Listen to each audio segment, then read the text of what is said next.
Which game has the worst balance?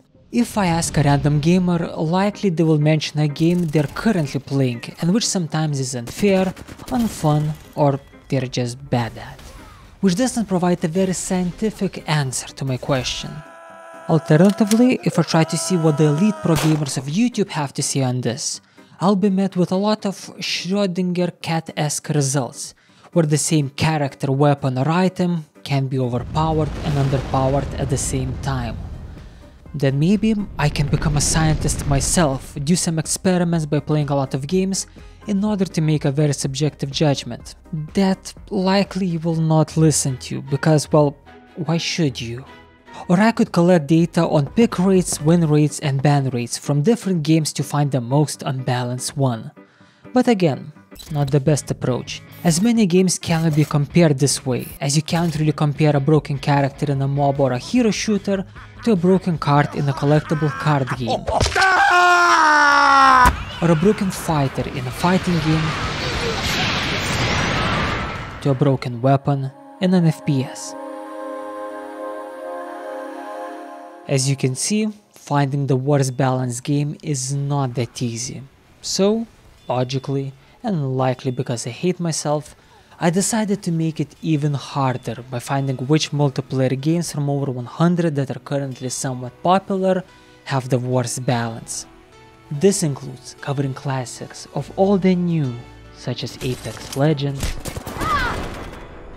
Deep Rock Galactic, League of Legends, Marvel Snap, Street Fighter 6, and many more.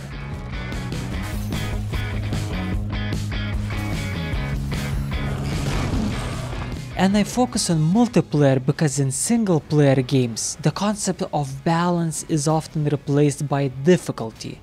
And even when it matters, poor balance is not always bad, as some enjoy a bit of masochism in their games, while others like to indulge in a power fantasy once in a while, where they mow down enemies with ease, sometimes literally. But going back to the plot and remembering that I hate myself, besides covering over 100 games, I decided to track their balance from 2023 until the end of September 2024. By doing so, I will be able to not only find the games that have the worst balance today, but also of course decrease the hours I sleep each day, as well as find which games have a chronic balance issue, and hence can be truly considered to be the most unbalanced ones. So, how did I pull this off? Well, first I had to figure out where comparable data on these games can be found, which brought me to a wonderful place called YouTube, and I'm saying this of my own free will as I'm not under I'm terribly sorry, but how do you say this? Duress. Oh, gotcha, okay. So, I'm not under duress. Ow! Anyway, then I thought if a game had issues, likely many videos were released covering them. However, YouTubers also like views, which some of them get by releasing videos with clickbaity titles, which throws a wrench into the analysis. But lucky for me, people watching YouTube do not have such incentives. Also, if an issue is big enough, it doesn't really matter about what the video is, people will complain about the issues regardless. And so, this is how I found YouTube comments. And to get the relevant information from comments, I had to do quite a lot. But not to bore you too much with the details, first I identified which comments mention balance, filtering out everything that does not. Then using ChatGPT, I found which of those are negative, filtering out everything that is positive, as if people only talk about balance in a positive light, likely there is no problems with it. Then using very complicated 5th grade math, for each game I counted how many negative balance comments there are, adding also how many likes they received, as more likes means people agree more with the comment. Then, and finally, for each game I took the sum and divided it by the total number of comments, including their likes. This created a nice percentage representing how prevalent negative discussions on balance are in each game, which then I used to create an initial list of worst balanced games. And I did all of this using the magic of programming. As to I hate myself, I do not hate myself enough to do all of this by hand. But lucky for you, I'm insecure enough to not stop here, as I decided to add around 2 weeks of work to almost 3 months I already spent by sifting by hand through comments and other data of the games that were deemed the worst in order to figure out which of them truly have the worst balance. This also allowed me to go from the dry data into some wet and juicy examples of terrible balance, which you will see a bit later, as before that I want to mention one more thing. I'm sure some of you are skeptical and like to know, is this truly a robust way to find the most unbalanced game with 100% certainty? And my answer to that is, fuck no. This is because some YouTubers police their comments, and some comments literally make zero sense, which introduces a lot of noise into the analysis. It's also not that easy to find which comments talk about balance and which about the game just being broken. Fancy data analytics techniques also often struggle with interpreting sarcasm, and even though ChatGPT, which I'm using, is a bit better at this, it's still a problem. Also, different communities have different tolerances to bullshit, which means some can be abused more by the developers before they start to complain. And I'm a YouTuber covering, let's be honest, a relatively dumb topic that unlikely will be scrutinized, as you just want to be entertained, which means I can hide the truth a bit and no one will be the wiser. To answer a question some of you might have, is my approach truly the best? And the answer to that is yes. Yes, it is. And with this perfect methodology, I collected over 39 million comments from almost 10 million YouTube users who commented on over 280,000 videos, focusing on at least one of the over 100 multiplayer games I'm covering. This means, on average, I'm covering each game with around 2,500 videos and 350,000 comments, which to be honest is quite excessive, and the main reason why it took so long to make this video, but oh well. Though the bright side of this is that with such a big dataset, I'm also able to say some interesting tidbits about the analyzed games, which I will mention now in rapid succession before moving on to balance, in order to pad this video a bit and get those YouTube millions. First, and not that surprising when you think about this, YouTubers tend to comment the most, and I'm guessing some do so to cultivate their community, others to get more eyes on their content by commenting on other creators' videos, and some just like that comment section vibe. And all of this is completely fine, but some creators go to surprising extremes. For example, at the top of my dataset we have Papa the Mouse, an ARC YouTuber who starting from 2023 managed to write almost 17,000 comments, all of which under his own videos. And given that I found 384 videos of his released from 2023, this means, on average, he wrote 43 comments per video. Though this crazy number becomes a bit less impressive when you find out majority of his comments are repeats, where he thanks his community, but still. And not to throw Papa alone under the bus, I wanted to mention that he is only one of many, as we also have Casual Wardog, a scum and arena breakpoint YouTuber with a bit of over 16,000 comments, Gooba, a Honkai creator with around 15.5 thousand comments, Lochkin, whose name I probably butchered, and who is a Brawlhalla YouTuber with 12,000 comments, and many, many more. And all of them got me thinking, does commenting do anything? I mean, I'm a YouTuber, I want to grow, and maybe I could do so faster by writing more comments. And so to see if this does anything, I compared how fast those who comment a lot grew in terms of views compared to the silent types. And it seems commenting might help a bit, as the average growth rate of YouTubers who wrote at least 2,000 comments in the last year and a half is a bit higher than those who wrote less than 100. But after using the magic of statistics that no one wants to hear about, so here it is of course.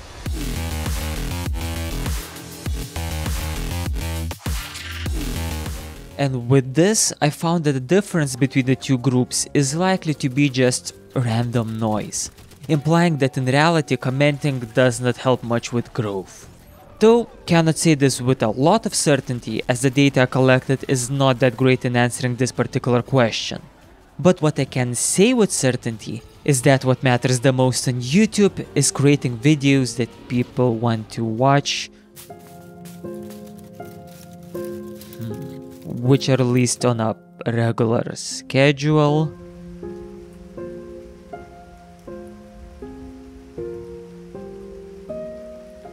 Anyway, to entertain myself, I also looked at the prevalence of the less creative comments on YouTube, to see how truly widespread they are and to make very biased conclusions.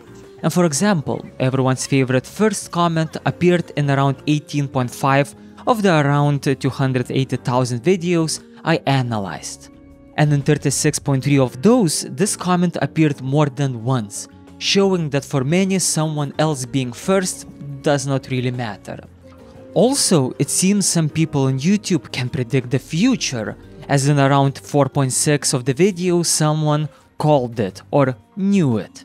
And finally, based on data and very good interpretation, the YouTube comment section is a very wholesome place, full of very good Christian boys and girls, as almost 10% of YouTube videos in my dataset mention Jesus, while less than 1% mention Satan or the angry Austrian painter. And with this mention of the Austrian, which for some weird reason became something that I do now I guess, we can finally move to game balance. And let's start on the positive side, with the top 5 games where communities complain about balance the least. At number 5 we have Phasmophobia, with 2.8 of its comments, controlling for likes as I mentioned prior, being dedicated to balancing problems.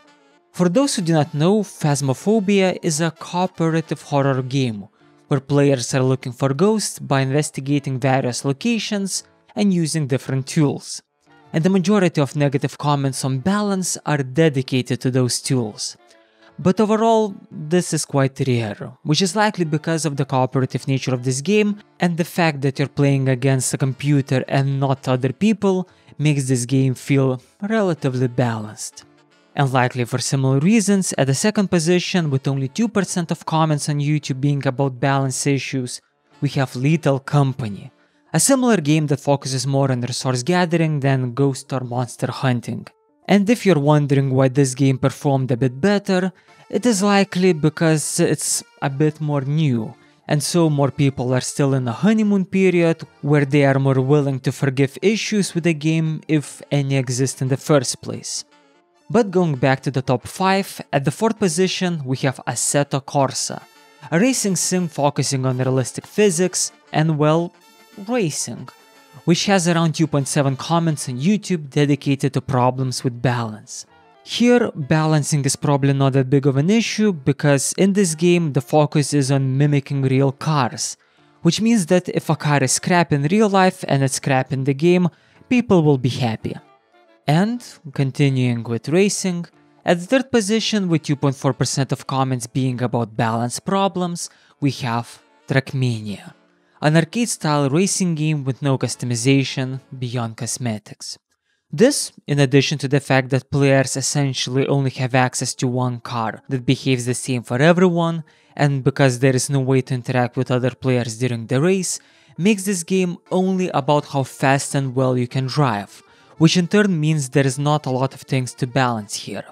And finally, skipping the 2nd position where we have Lethal Company, in the first one we have Among Us, with only 1.5% of comments talking about bad balance. This game, for those that do not know, is a multiplayer social deduction game, where players work together as crewmates to complete tasks on a spaceship, while hidden imposters, also controlled by real players, try to stop them. Interestingly enough, this game is at the top even though there is a lot of player interaction. But if you think a bit about this, the balancing problem is not that big of a problem because of the simplicity of the game and because the powers and other gimmicks that exist in it do not matter that much compared to the abductive reasoning skills that the good players have to possess to figure out who the traitors are, or the lying capabilities of the bad guys. So, what does all of this mean? Well, it shows that there is no one recipe that game developers can follow to make their games feel fair and balanced, as at the top we have fairly different games from many different genres. But if you torture me to give you a more definitive answer of a lesson the game developers could learn, I would first of all, of course, scream a lot, cry a bit, wet myself, ask you not to kill me, say you can take whatever you want, and say, well, hell if I know. I mean, I'm just reporting on the neat results I got from the analysis. But if you have some good ideas what all of this means, the comment section is open. And as you're crafting your perfect comment, I think it's finally time for me to discuss the 10 worst balanced games, starting with the bottom 10 to 6 games that I will cover in rapid succession. At the 10th position, with 18.6% of comments complaining about balance, we have Yu-Gi-Oh! Master Duel, a digital collectible card game based on a TCG, which is based on an anime where they explain in each episode what Pot of Greed does. Magic card, I can now draw 2 more cards from my deck. And when it comes to balance, one of the main issues from several is that because Yu-Gi-Oh! Is an eternal format where cards do not rotate out, during its 25-year lifespan there was constant power creep, which led to a game where players who managed to create the most unbeatable boards on turn 2 won.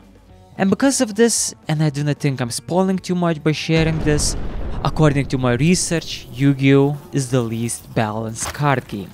Though Hearthstone players should not celebrate too much, as they are in the 11th position with just 0.1% smaller number of comments complaining about balance. Then, at the 9th position, with 19.2% of comments complaining about balance, we have Escape from Tarkov, a tactical first-person shooter. According to the comments, the main complaint here is that skill level doesn't matter that much, because if you started playing early or just play more, you got a stronger loadout and you can dominate others who do not, even if your skill level is the same. Interestingly enough, according to an amazing research done by a very handsome YouTuber with a voice like an angel, this game also has one of the most toxic communities, implying that maybe balance problems breed toxicity. And then, at the 8th position and very close to Escape from Tarkov, we have X-Defiant, a first-person shooter, where some weapon types are just stronger than others. It's also a game that, according to its creators Ubisoft, failed behind expectations. Moving on. At the 7th position, we have another FPS, but this time of a class looter shooter variety in the form of Destiny 2. Like other games, it seemingly has many problems, including issues with weapon balancing, but that's not the most interesting problem I found. The most interesting issue is that throughout this game's history, the Titan class, which is one of 3 classes representing this tanky berserk fighter, was almost always outclassed by the other 2.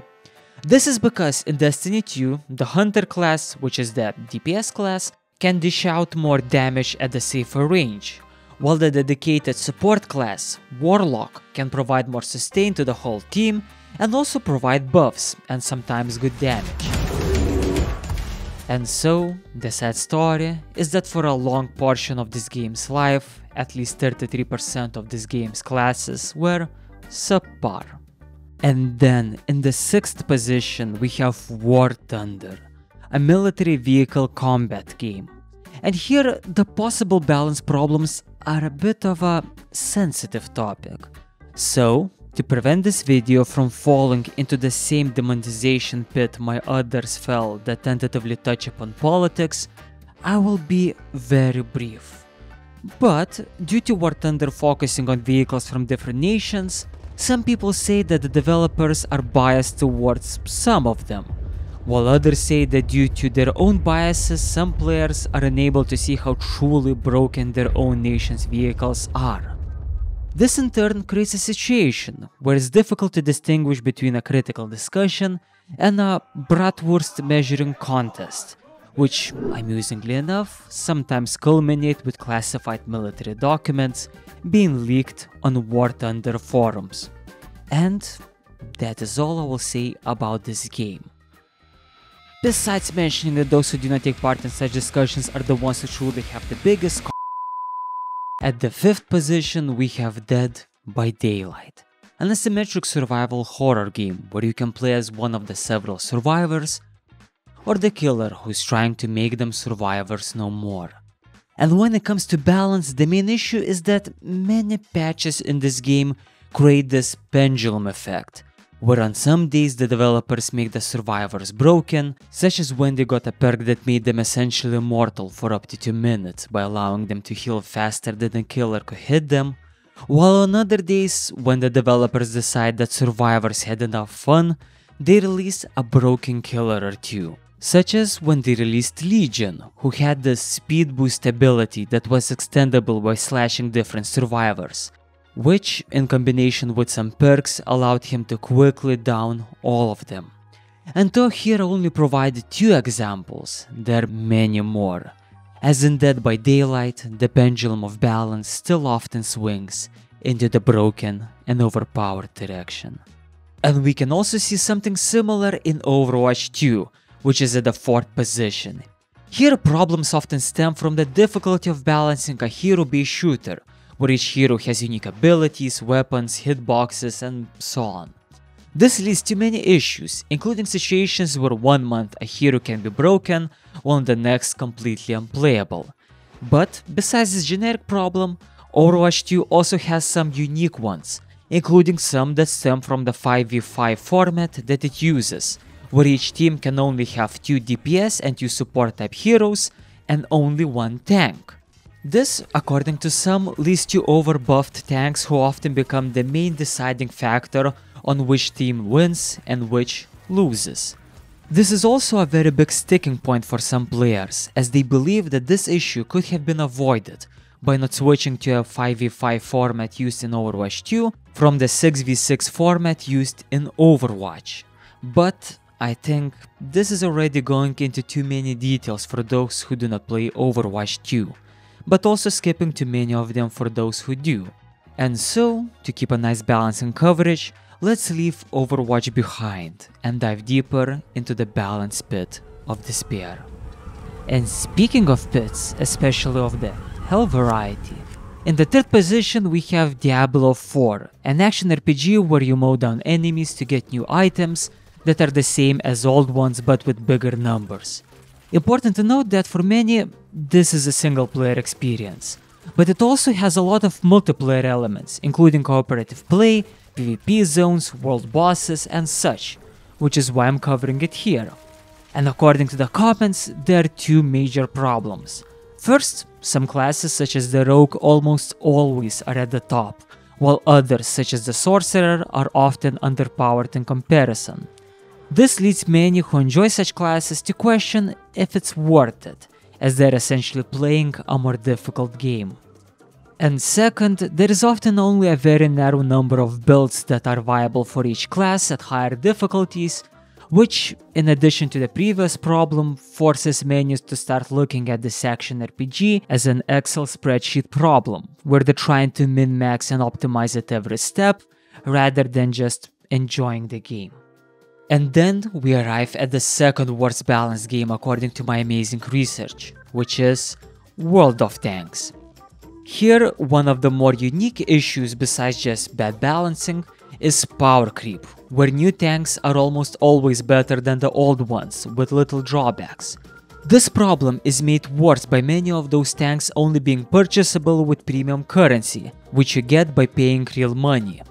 Though I have to mention that there are also some ways to get this currency for free, but they are few and far between, which prevents the players who don't want to pay or who are unable to keep up with those who are happy to open their wallets. This in turn leads many to believe that currently the game developers are more focused on milking their existing players, rather than creating a fun game that attracts new players who are happy to support it monetarily. And with this, we arrive at the bottom, where the worst balanced game according to YouTube comments lives. And this game is also quite unique, as it's not exactly a competitive one, or an older game with a lot of power creep, or even a game that people love to hate. Rather, it's a newer game, many loved a lot and for a while. But sadly, a large number of bad decisions, many of which related to balance, led to its downfall. And of course, and probably unsurprisingly given that we're at the bottom, I'm talking about Helldivers 2. Helldivers 2 is a cooperative third-person shooter where players spread democracy to bugs and automatons through a lot of firepower. And when it comes to balance, the most frequently mentioned problem is the very gun-ho approach the developers use, where beloved weapons and items are frequently nerfed if they become too popular. The developers justify this by saying that they do so in order to make sure different loadouts and weapons are used by the community. But this baffles many, as for them, making something weaker doesn't make something else better or more fun. This, connected with claims that the most popular weapons are often most popular not simply because they're overpowered, but because they're the only viable things at harder difficulties, leads to a lot of frustration when such weapons are nerfed. Also, given that this game is PvE focused, for many feeling powerful is exactly what they want, which frequent nerfs take away. And so, with all of this in mind, many players believe that the focus should not be on balance in this game, but rather on making sure that weapons and items are fun to use. Though the developers are not deaf, as they say they hear the community loud and clear. But this is also where another issue lies, as the community does not feel the same way, as the major changes the developers implement rarely follow what the players were asking for. This is not inherently a bad approach, as the game developers have access to much more data, and so they might know better what to do and what to change. But when majority of these decisions and changes do not really improve the situation, this just leads players to double down on the balance complaints. And because of this vicious cycle, Helldivers 2, according to my research, is the worst balanced game. And that is the bottom 10 games in terms of balance, according to the most robust research. Will everyone agree with this list? Of course not. But for those who do not, I just want you to know that you're wrong. Nah.